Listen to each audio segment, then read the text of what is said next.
क्या कुछ कहना चाहोगे, प्लीज़ बताइए। तो अब वो शो का कॉन्सेप्ट ही है उनसे very light way in a very fun manner, सबकी बजाई जाती है थोड़ी और सबसे थोड़ी अंदर की गॉसिप से निकलवाई जाती है। तो आई थिंक शो का सबसे फन पार्ट यही है कि किसी को भी हम कुछ भी बोल सकते हैं और वो भी उसको बहुत लाइट मैनर में लेते हैं।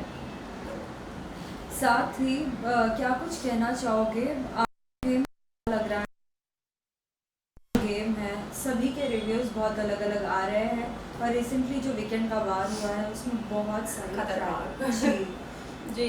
तो ऑनेस्टली मुझे इतना बिग बॉस जितना अमेजिंग होता है हमेशा और जितनी एक्सपेक्टेशंस होती हैं उतना अमेजिंग नहीं लग रहा है। बहुत सारी चीज़ें ऐसे लग रहा है कि कंटेस्टेंट ना स्टडी करके आए हैं पहले के सीजन्स, तो बहुत सारी सिमिलर चीज़ें करने की कोशिश कर रहे हैं, इस वजह से थोड़ा फेक लग रहा है वो सब। बट ये वीकेंड का वार तो बहुत ही सॉलिड था। मतलब सलमान जी ने बहुत बैंड बजाई लोगों की, जैसे प्रियंका की भी बहुत बोला गया उनको कि वो सबके मामले में टांग अड़ाती है। सुम्बुल की बहुत क्लास हुई। तो आई थिंक ये बहुत हैवी था सबके लिए लेना, even as a viewer I felt it was very heavy to take. तो I think show overall for me it's not one of my favourite seasons, but yeah it's going okay, like nothing great for me actually. पर गौतम के लिए आप क्या कहना चाहोगे, because हाल ही में जब हमने गौतम से बात की है, गौतम का कहना ये था कि मुझे इस शो में रहना चाहिए था लेकिन मेरे साथ पार्शलिटी हुई है, मुझे वोट ज़्यादा मिले।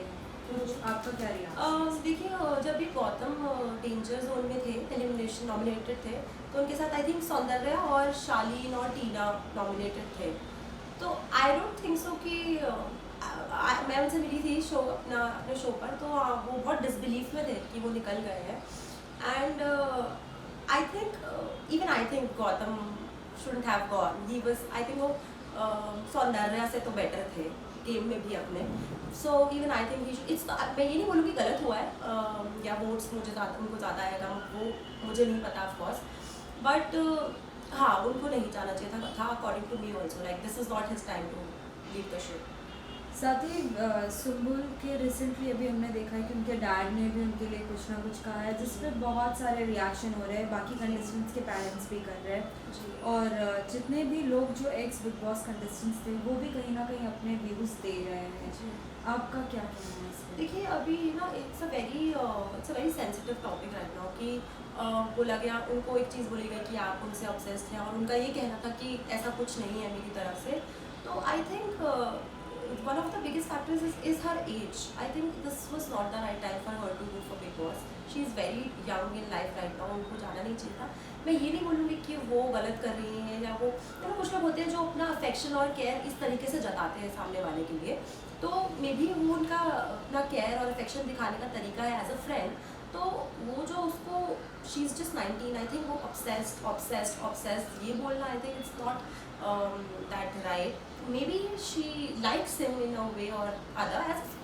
Even I am such a person, if I have a guy friend, I'll be very affectionate towards him. So I can totally relate to that. Maybe it's just her way of showing affection, उनका तरीका है प्यार और affection जताने का। तो I think उसको obsession बोलना I think it's not right. और यहाँ पे मैं शालीन को बोलना चाहूँगी कि आप बोल रहे हैं कि वो बच्ची है 20 साल की, तो आप तो 40 साल के बड़े आदमी हैं, आपको कैसे नहीं समझ आती चीज़ें। अगर ऐसा कुछ हो भी रहा था तो आप ऐसे नहीं बोल सकते। अच्छा जब भी सुम्बुल जाने लगती है आगे, जब उनसे बात नहीं करती तो ये ज़बरदस्ती घूम के उसके पास आते हैं, उनसे चिपकने, उनसे बात करने। क्यों? You are not dumb. तो Shalin just stop playing your games, it's not at all working and you are not at all looking nice, I think I would just say. Tina भी कम नहीं है। मैं भी देख रही थी कल या परसों का एपिसोड था या वो प्रोमोज है जिसमें वो बोल रही है कि सुम्बुल ने मेरा स्टैंड नहीं लिया। क्यों भाई? Now she is maintaining her distance from all of you. तो आप अपना गेम खेलो ना, वो आपका स्टैंड क्यों ले? आप ही थे जिन्होंने इस चीज़ को इतना पोक कर करके सुम्बुल ऑब्सेस्ड है बनाया। So now just let her play her own game. वो आपके लिए स्टैंड क्यों ले? मुझे समझ नहीं आता।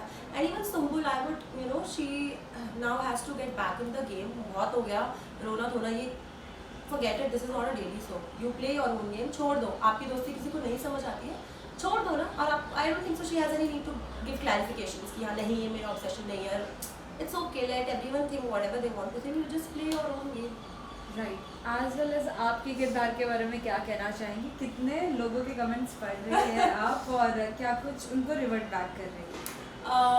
बिग बस पे। जी। तो मेरा एक नया कैरेक्टर इंट्रोड्यूस हुआ है जिसका नाम है बिमला, जो कि बिहार से आई है और कृष्णा की साफ सफाई करने वाली है। And she is amazing, I am in love with her. ऐसा पहली बारी मैंने कोई किरदार निभाया जिसमें मुझे एकदम वो भोजपुरी ऐसा लैंग्वेज में बात करना है। तो for me it was something very new, but since जो मैं पहले कैरेक्टर करती थी और जो ये नया कैरेक्टर है, तो जो मैं ऑडियंस के जो भी रिव्यूज़ पढ़ रही हूँ, I think this is something which they are liking more. तो क्योंकि उन्होंने कभी मुझे करते हुए देखा भी नहीं है, और you know she is very fun, कुछ भी बोल देती है, कृष्णा को भी कुछ भी बोल देती है।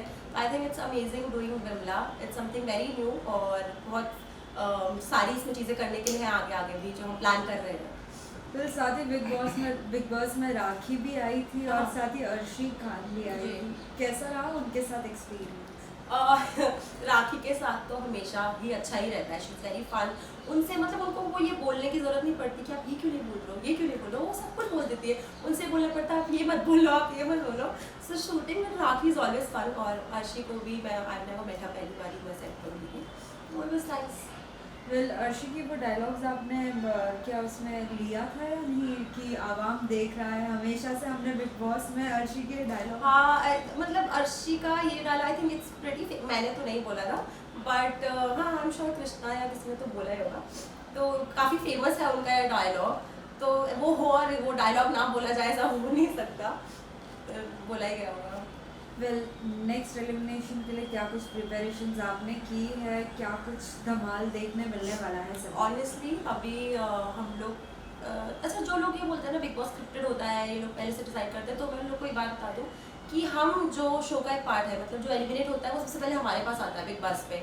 हम तक को एंड मोमेंट पे नहीं बताया जाता है कौन एलिमिनेट हो रहा है, तो it's not at all scripted. मतलब हमें भी जब एलिमिनेशन हो गया वहाँ चल रहा होता है, तो हमें बोला होता है आप रेडी रहो, कोई भी एलिमिनेट हो सकता है, और एंड मोमेंट तब हमारी स्क्रिप्ट लिखी जाती है तुरंत, जो आता है बंदा एलिमिनेट होकर उसके हिसाब से। तो ये ऐसा नहीं है कि स्क्रिप्टेड है, हमें पहले से पता होता है, तो एटलीस्ट हमें भी कुछ पता नहीं होता है, हम भी अनप्रिपेयर्ड सेट पर जाते हैं। जब वहाँ एलिमिनेशन अनाउंस होता है तो हमें यहाँ बताया जाता है कि ये एलिमिनेट हो गया है, फिर वहाँ तुरंत हमारे राइटर्स जो हैं, अमेजिंग राइटर, जो तुरंत स्क्रिप्ट बनाते हैं और हम लोग उसे याद करते हैं और फिर परफॉर्म करते हैं। तो सब लोग हम हमारे शो से पहले हमेशा, एटलीस्ट मैं तो बहुत नर्वस होती हूँ क्योंकि पता नहीं है कौन आ जाए और कौन कितने ख़राब मूड में बेचारे। जैसे जब गौतम आए थे वो बहुत अपसेट थे, तो मुझे थोड़ा डर लगा था कि कुछ बोल देंगे तो बेचारा वो भड़क ना जाए या कुछ बोला था, but he was very supportive and all. तो ऐसा ही होता है, मतलब एंड मोमेंट प्रिपरेशन होती है, so we also don't know what is going to happen and what to expect. फिर लास्टली ये जानना चाहेंगे, अगर सलमान सर आते हैं बिग बॉस में तो क्या कुछ कर सकते हो आप, कुछ अमेजिंग जिससे सभी लाइक बहुत ज़्यादा एंटरटेन? मैं तो अपने पूरे यूनिट को यही बोलती हूँ कि देखो सलमान सर हमारे यहाँ आए ना आए, लेकिन हमें तो एक बार ही सलमान सर के वहाँ जाना बनता है, तो प्लीज़ हमें एक बार ही भेज दो। अब वो तो पता नहीं, वो तो चैनल का डिसीजन होता है जाते हैं कि नहीं, बट अगर जाते हैं ऑनेस्टली मुझे भी नहीं पता, because he has this aura जिनको देख के मुझे पता है मैं एकदम ऑस्ट्रा को जाऊँगी और मैं कुछ बोल ही नहीं पाऊँगी, तो इससे अच्छा कुछ प्लान करने की ज़रूरत ही, मतलब प्लान ही ना करूँ, वहाँ पे ही देखी जाएगी जो भी होगा। फिर lastly any message to the all the viewers? मैं अपने सभी दर्शकों को बोलूँगी कि ऐसे ही हमारा शो बिग बॉस देखते रहिए और उसे ढेर सारा प्यार दीजिए, and I am very glad कि आप लोग इतना पसंद कर रहे हैं शो को। मुझे बहुत सारे कमेंट्स आते हैं मेरे सोशल मीडिया पे, तो इसी तरीके से आप हमें प्यार करते रहिए, हमें सपोर्ट करते रहिए और हम लोग आपको एंटरटेन करते रहिए। Thank you so thank much. You. Recently